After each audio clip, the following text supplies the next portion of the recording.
So today I'm going to talk about why I switched from an iPhone and AT&T to Google Fi and a Pixel 3.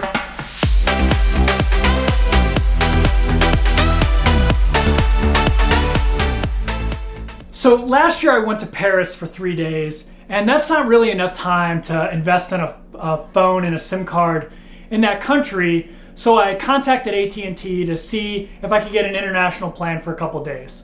It was like $15 or $20 a day, which is a ridiculous amount of money, but I went ahead and paid it. But I vowed to come back and find a solution. Pretty soon, I'm going to embark on a 1, 2, 3-year adventure where I'm just traveling around the world nonstop. So I wanted to find the easiest way to stay connected to the world and travel. My research led me to Google and their phone service, which was called Project Fi, but now is called Google Fi. At the time, they didn't take iPhones. They just recently announced that you can have an iPhone on Google Fi's network, but there are some restrictions. So I was a little bit apprehensive because I am an Apple guy and I didn't really want to leave the Apple ecosystem. However, Google was developing a new phone called the Pixel 3 at the time, and it seemed like that was going to be a viable iPhone alternative for someone that was new to Android phones. And so I waited a year for the Pixel 3 to come out. I ordered the Pixel 3, there were some delivery issues, and it took over 2 months for me to get the phone. I almost decided not to make the switch because I was so frustrated with getting my phone.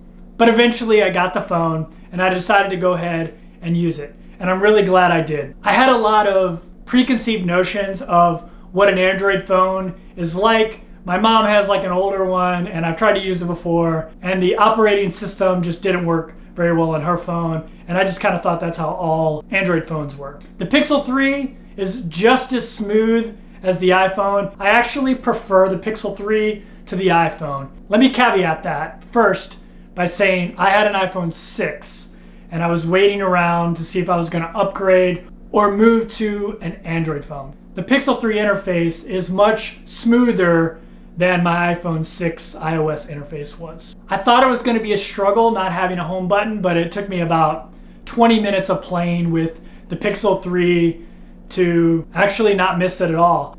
Almost all of the apps that I normally use on the iPhone were just as good on the Android, and in some cases they were better. There were a couple apps that weren't that great, like the Robinhood app, for example. I use that for a little bit of my investing portfolio. The app on Android isn't as pretty as it was on the iPhone, but it still works and it serves my needs. Like I said, I'm a huge fan of the Apple ecosystem.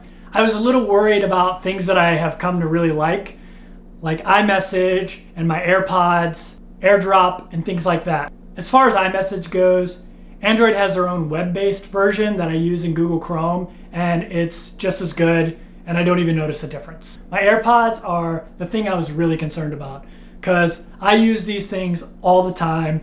If you see me walking around the street, I'll always have these in my ear, listening to a podcast or music. Actually, this was the one sticking point for me, to be honest with you, which seems kind of silly. But they actually integrate really well with the Pixel 3. I had adjusted the factory presets on these with my iPhone. Actually, I just put the earbuds in and they worked exactly how I had them set up on my iPhone. And I discovered that there was an app that I could download that would let me know what my battery life was on my earbuds. And lastly, because the Pixel integrates with Google's cloud service, everything that I would AirDrop before, I just go to Google's cloud service and download. It's pretty easy, actually. Okay, so the real reason I switched to Pixel 3 from iPhone was because at the time I switched, you couldn't have an iPhone on Project Fi, now known as Google Fi, which is Google's phone service. About a week ago, they announced that you could use your iPhone on their plan with a couple restrictions. If you're interested in using an iPhone on Google Fi, you can just Google it and you'll see what the restrictions are. Here are the main reasons why I switched to Google Fi. The first reason, and most important, is I can use this phone almost anywhere in the world. It's like 170 to 180 countries, and your phone just seamlessly works. You keep the same phone number. Google has agreements in these 170, 180 countries that allows you to use the local phone service. You keep your number. That was really, really important to me, that I could take this phone anywhere in the world and not have to worry about getting a local SIM card or changing my phone number. It just works seamlessly in those other countries. If you're gonna use the phone just domestically, you might wanna do a little bit more research. Google Fi doesn't have their own network. They use T-Mobile, Sprint, and a bunch of Google Wi-Fi hotspots to give you service. The good thing is, if you have a Google phone like a Pixel, it just seamlessly switches between T-Mobile, Sprint, and the Google Wi-Fi hotspots based on which one has the best signal. And another reason I switched to Google Fi was their no-nonsense, transparent phone plan.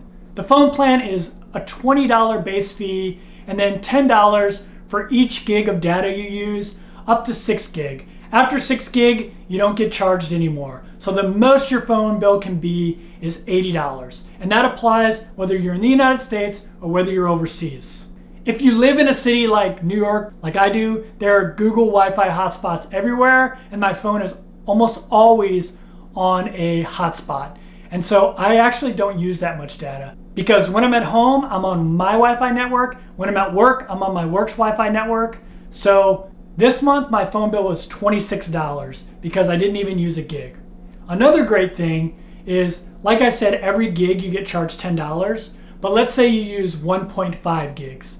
You don't get charged for 2 gig, you get charged for 1.5 gig. So you'll pay your $20 for your phone bill and $15 for your data. It's just a great phone service. And a couple more things.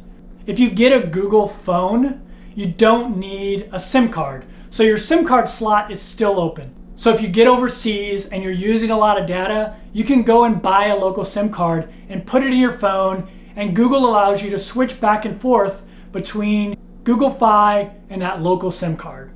And lastly, another great thing is there is no contract. You can pause your service anytime you want, or you can cancel your service anytime you want. You just go on the Google Fi app, you pause it, and then you don't get charged. So let's say you're overseas and the Google Fi network isn't working very well, or you go into a country that doesn't have the Google Fi network, one of the 50 countries that don't, and you put in a local SIM card, you can pause your Google Fi service, not get charged, then unpause it when you start traveling again. It's a great deal. No contract. It's what I was searching for, which is why I switched to Google Fi. Even if Google Fi ends up having all its features on iPhone, I still might not go back because I actually kind of like this Pixel, to be completely honest with you. I didn't even talk about the camera. The camera is ridiculously good. I'll leave a link below to Google Fi so you can do your own research. If you sign up by using my link, I think you get $40 off, and they take a certain amount of money off my phone bill. But I don't really care about that. I'm just trying to inform other people of this great network, especially people who are traveling full time and have to get a new SIM card every country they go to. And lastly, if you liked this video, please like down below.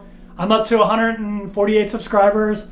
I really appreciate everyone who has already subscribed. And if you haven't and you like the content, please subscribe below.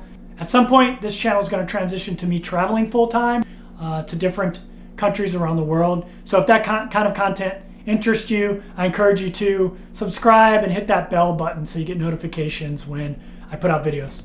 All right, thanks for watching.